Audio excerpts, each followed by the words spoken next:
فلسطین میں جاری مظالم اور ایران پر حالیہ حملوں نے پوری دنیا کی توجہ اپنی طرف مبذول کر لی ہے۔ پاکستان ایک نظریاتی ریاست اور ایٹمی طاقت اس صورتحال میں کیا موقف رکھتا ہے؟ قرآن و حدیث اور پاکستانی علماء کرام اس بارے میں کیا رہنمائی فراہم کرتے ہیں؟ قرآن مجید میں اللہ تعالیٰ نے بنی اسرائیل کے بارے میں واضح فرمایا۔ سورہ بنی اسرائیل آیت نمبر 4 میں ہے کہ ہم نے بنی اسرائیل کو کتاب میں صاف صاف بتا دیا تھا کہ تم زمین میں 2 مرتبہ فساد برپا کرو گے اور بہت زیادہ سرکشی کرو گے۔ مفسرین کے مطابق بنی اسرائیل کا پہلا فساد تاریخی طور پر بخت نصر کے حملے کی صورت میں سزا پایا۔ دوسرے فساد کی نشانیاں آج فلسطین اور ایران کی صورتحال میں دیکھی جا سکتی ہیں۔ آیت 7 میں مزید فرمایا، پھر جب دوسرے وعدے کا وقت آیا تو ہم ایسے بندے بھیجیں گے جو تمہارے چہرے بگاڑ دیں گے اور مسجد یعنی بیت المقدس میں داخل ہو جائیں گے۔ نبی کریم صلی اللہ علیہ وسلم نے متعدد احادیث میں مسلمانوں اور یہودیوں کے درمیان جنگ کی پیش گوئی فرمائی۔ صحیح بخاری اور صحیح مسلم میں روایت ہے، قیامت اس وقت تک قائم نہیں ہوگی جب تک تم یہودیوں سے جنگ نہ کرو گے، یہاں تک کہ پتھر اور درخت کہیں گے، اے مسلمان میرے پیچھے یہودی ہے، آؤ اور اسے قتل کرو۔ مسند احمد میں روایت ہے، تم 27 مرتبہ یہودیوں سے جنگ کرو گے اور ہر مرتبہ وہ تم سے شکست کھائیں گے۔ حالیہ دنوں میں ایران کے سفارتی مرکز پر حملہ کیا گیا۔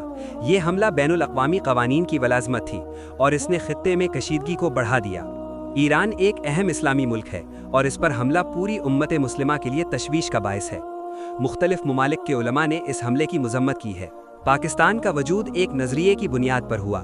قائد اعظم محمد علی جناح کا موقف تھا، پاکستان اسرائیل کو اس وقت تک تسلیم نہیں کرے گا جب تک فلسطین کا مسئلہ حل نہیں ہو جاتا۔ پاکستان کا آئین آرٹیکل 40 کے تحت مسلمان ممالک کے ساتھ مضبوط تعلقات قائم کرنے کا پابند ہے۔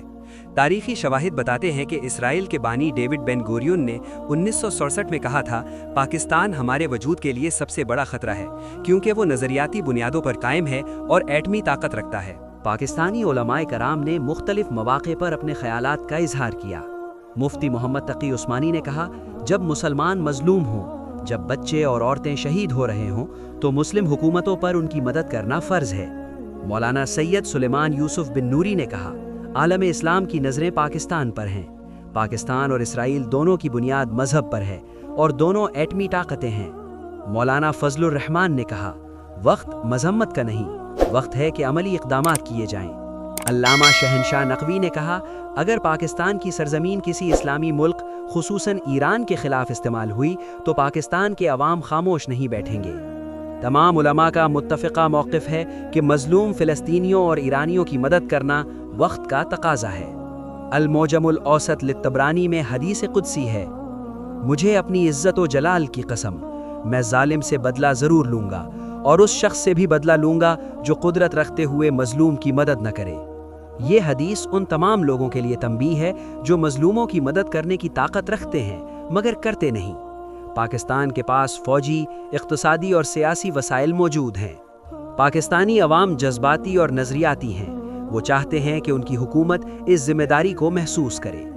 اس دستاویزی فلم میں ہم نے دیکھا کہ قرآن مجید میں بنی اسرائیل کے دوسرے فساد کی پیشگوئی موجود ہے، احادیث میں مسلمانوں اور یہودیوں کے درمیان جنگ کی خبر دی گئی ہے، اور پاکستان کے علماء نے مظلوم فلسطینیوں اور ایرانیوں کی مدد کو ضروری قرار دیا ہے۔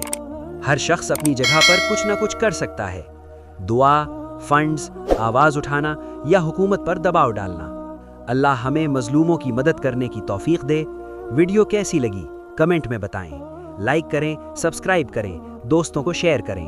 میں تھا آپ کا بھائی حضرت عابد۔ اللہ ہم سب کا حامی و ناصر ہو، آمین۔